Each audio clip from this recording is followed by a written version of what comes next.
From what I understand, it seems like Wizard World is really more like an arts and entertainment show. Yeah. Like, kind of like C2E2 is, where it's just sort of like, yeah, there's comics, but also there's all this other stuff, and it's just like, yeah, like arts and entertainment. Which, arguably, I mean, a lot of comic conventions do that, because there's every comic show that we've gone to, maybe with the exception of Space, has had a lot of non-comic stuff. Yeah, most of the bigger stuff wasn't. Well, like SpringCon still is mostly conventions. You get the weird fat guy with Indiana Jones paraphernalia, and you get the 501st there. Yeah. Most of it though is comic related. Other than dealers, there's certain dealers that sure, and I mean, like, dealers, like, even if they don't sell comics, like, they sell comic related merchandise as well as other stuff. Mm-hmm. So I guess it's not so much like dealers, but like it seems like there's always somebody there, like some vendor of some kind, who is there promoting something that has like nothing to do with comics. It's just sort of like, maybe if you're into comics, you'd also be into this. Like, there's one show where I went to, there was this guy just trying to sell like speakers. Really? Like, it was like this he was promoting this, like, you attach this speaker to like any object that's hollow and it turns it into a speaker. Well, yeah, and you've also got the artists, the fan artists that don't even draw comics. They just draw fan art. Yeah. Just character. And there's also character pieces, and that's it. There's also, like, just legit, like, fine artists. Yeah. Like, who may or may not do things that are related to comics at all. Yeah. And are just, I've seen plenty of just, like, traditional artists and even digital artists that are just selling their work as an artist. Yeah, and you've got the guys who have framed comics of 9/11 20 years before it happened. There's that, too. There's that guy. Yeah. Who's that guy? Welcome to the Tomcast. I'm Tom, president and dictator for life of 515comics.com. Today I have a fabulous guest with me who you'll recognize. It is Matty Martin. Hi. And about my third, fourth appearance. Yeah, you've been on the show plenty of times. A couple of times. Usually whenever there's a convention, we jump in. Yeah. We don't have a convention right now. We don't have a convention right now. There's one in a week or so. But there's one coming up, a little one coming up. But I wanted to have another. What's the name of the show? Marvelous Discussions with Fabulous Guests is the name of the segment. I've already forgotten it from last week. And I wanted to have a discussion with Matty, because Matty and I talk a lot about conventions, the things that we see there, and like we're just trying to learn more about it as we go to them. And so I just thought we would have a little open-ended discussion about conventions a little bit. Yeah, because conventions have become just a thing now with us. They really have. They've just become a thing. It's kind of become the other half of 515 Comics really has, where we now try to go to any convention we can. What other conventions are there? Because there's Icon, there is MiniCon that's next week that we were talking about. Yeah. Is there a Kansas City one you're going to go to? That one already happened. Okay.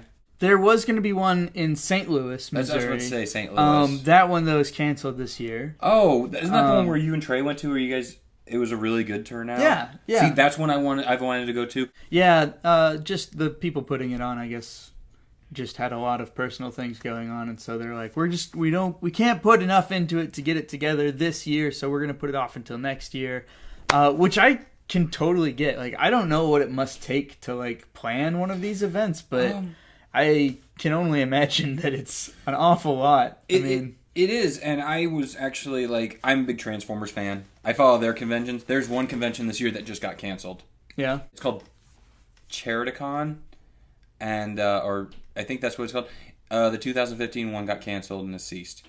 And from the sounds of it, what they do every year is they try to have the convention every year, but they try to have a year in advance in funds.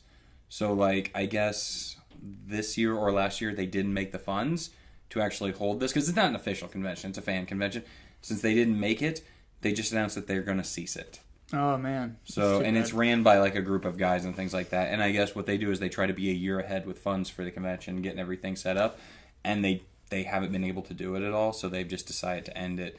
And I don't think there is one going to be this year. Yeah. But yeah, I imagine there is a lot of work that has to go into it, and if you don't have the time or too much going on in your personal life, it just ends. Yeah. Which, it sucks. Yeah. It's unfortunate that it happens, but, you know. Well, if it's not like a big corporate setup like C2E2 and Wizard World and like obviously like San Diego Comic-Con, like, I mean, it's an industry just to do conventions. Mm-hmm. So if it's kind of one of these smaller shows, like, I could definitely understand how. I mean, because a lot of that you got to front yourself. I don't know how it all works, but mostly it's from selling the tables and then selling the tickets that you get the money to pay for this stuff. But you gotta. I mean, I'm sure that some of it has to be fronted by you beforehand. Yeah. I feel like probably I would imagine that most of the more personal cons, like, you're kind of like hoping to break even sort of thing, and that's not even taking into account all the time that you put into it. Yeah. I imagine a lot of it's passion project. Yeah. And I guess the whole reason we're talking about this is because we're getting Wizard World here in Des Moines next year. Yeah. And how do you feel about it? I'm conflicted. Yeah. I'm excited because as a conventioneer, in a way, like, I am excited to have another show in Iowa, not let alone Des Moines, where I'm based. So it will be really easy for me to go to the show. It will hopefully have a big draw, which is cool. But I don't know. I've never been to Wizard World, so I can't really say anything negative about it. But I've heard a lot of mixed things about people who have gone to other Wizard World shows, and so I don't know. I mean, I'll give it a try because it's going to be here. Are you going to get a table? Yeah. Are you really going to do it? Yeah, I think so. I mean, I would like to, just because, again, it's really convenient. It is. It's going to depend on when it is and how much it costs and all that good stuff. But because it's in Des Moines, it's like I kind of have to try it. I don't know how to feel about it. I really, really don't. It's like I kind of said before, Wizard World, it's kind of gone a lot of places, but it's always kind of been Chicago. And Tanner, who just done so, he used to go every year. Yeah. You remember that in college? Tanner used to go. Yeah. And I don't know, it just feels a little weird. I don't know.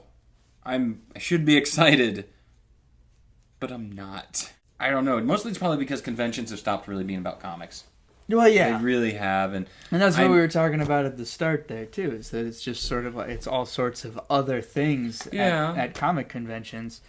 I guess another thing that I'm kind of concerned about is, and we were discussing this before we started recording, I don't know what kind of effect this is going to have on the local cons. I would hope that it would only be positive, that more people go to Wizard World and they're like, wow, comic conventions can be really fun and cool. And then they'll be like, oh, we have our own homegrown one. Let's go support this more. But I can't help but feel like it's going to be kind of a draw away. Yeah, it could possibly be. And I mean, I guess it depends, too, on how spread apart they are. I mean, the Icon is usually, like, in the fall. Yeah, and this thing's always, a July or a June, July, August kind of thing. Yeah. I think it will be a positive experience. I mean, the only thing I always worry about is like, we do have surprisingly enough, Des Moines has a lot of local artists. We do. Around. Our Icon, things like that. There are a lot of people just around here. There's people even from Iowa City. Like, it's a close thing. We know guys in Des Moines that travel just like us do. Mm-hmm. I'm just a little worried because it is a big convention, things like that. Like you said, about cost and things like that, because it is going to be a lot more expensive. Yeah. And it always feels... and granted, it has to be good. It is a bigger convention. But it always feels like guys like us, or even people like we know, that wouldn't mind getting their foot in the door. It's going to be hard.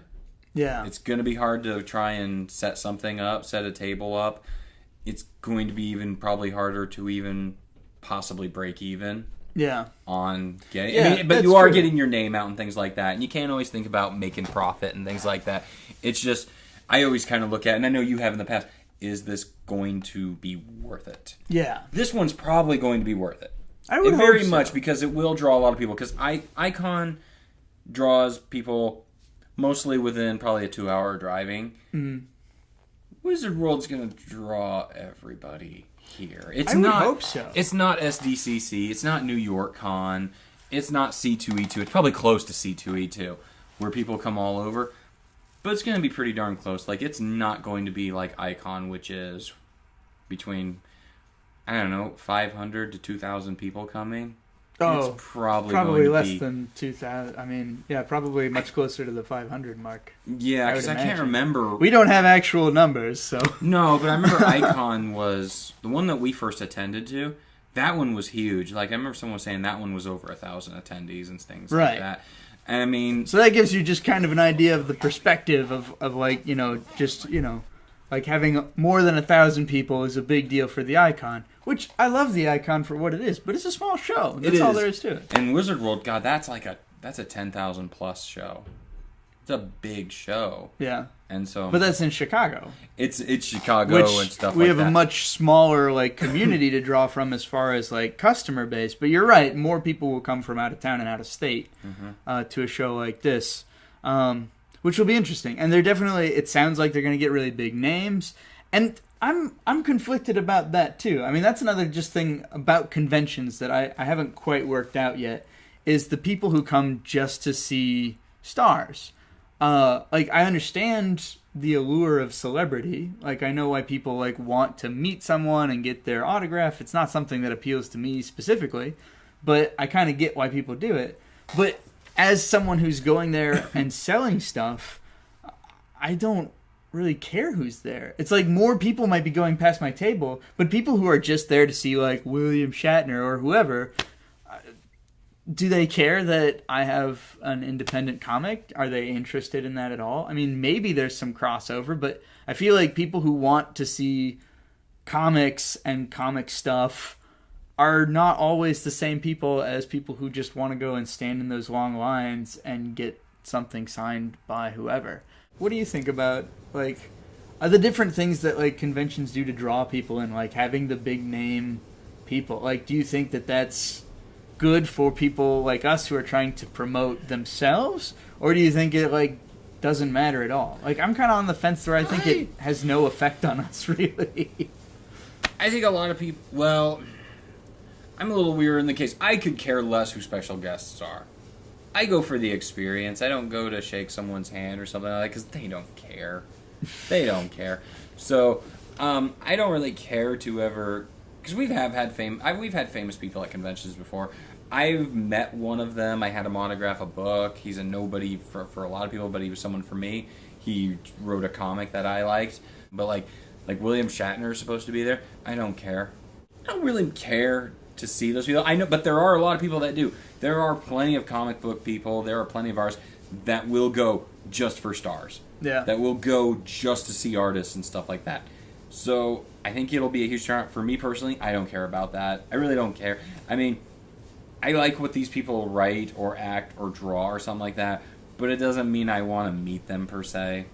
It's just, I don't know. It sounds kind of petty for me to say that, but it really is one of those things where it's like, I enjoy what you do, but me saying hello or spending $50 on an autograph from you isn't going to, like, it doesn't cut my butter. Yeah, it really doesn't. I'm in that same boat with you. It doesn't give me a big thing. I mean, it's like, yeah, I have a lot of artists and writers that I love and I idolize. I have conversations with those people on Twitter. They're nice enough to actually reply back to me and have conversations with. And maybe some of them I would actually like to say hello, since I do kind of not have a personal relationship with, but I have a social network relationship with. I would like to meet them. But I don't know, it doesn't excite me per se. Yeah. If I could go, it's like, oh great, I would actually maybe like to meet you. But if I don't, I wouldn't lose sleep over it. I wouldn't be sad or anything. I would just go, oh well, you know what? It's fine. But I know there are going to be a lot of people that will go crazy for it. Oh sure. So I mean that's something that's good. That's the thing, is it's always like that's something that I think convention organizers always want to have, is they want to have some of those big names to get the numbers so that they sell more tickets and more people come to the show. I just wonder, like, is that a benefit to vendors and like artists and people trying to sell their own stuff? Is that good to just have more people who aren't actually interested in your part of the show, but are just more interested in going and seeing these people?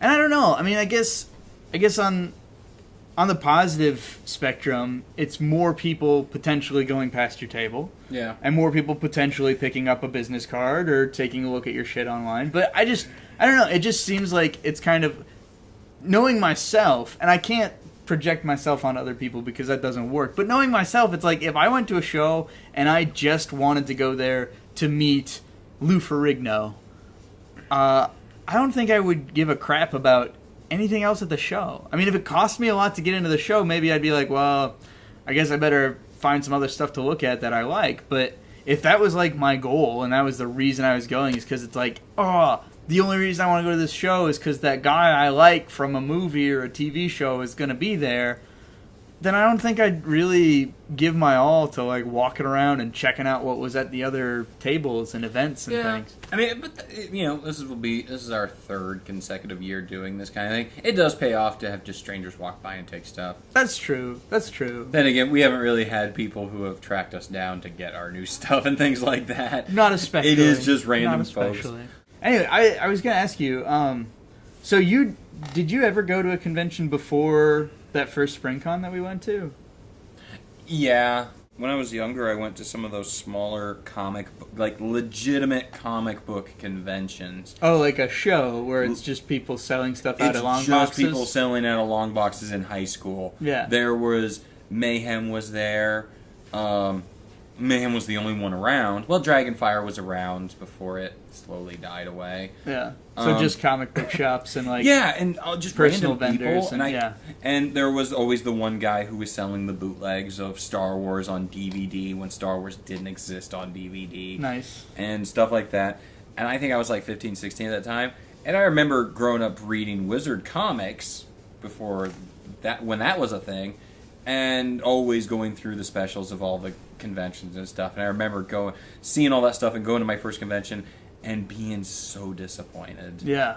To know that that's all we got in this town. I think that's what a lot of people expect comic conventions to be like. I think a lot of people, and I think that that's starting to change, but I think a lot of people expect comic conventions to be just like... They're just vendor corners. Yeah, there's just big moldy boxes full of comics sold by like creepy old nerds and hippies in the crummy hotel lobby. And there's plenty of them. Those conventions are really not that fun.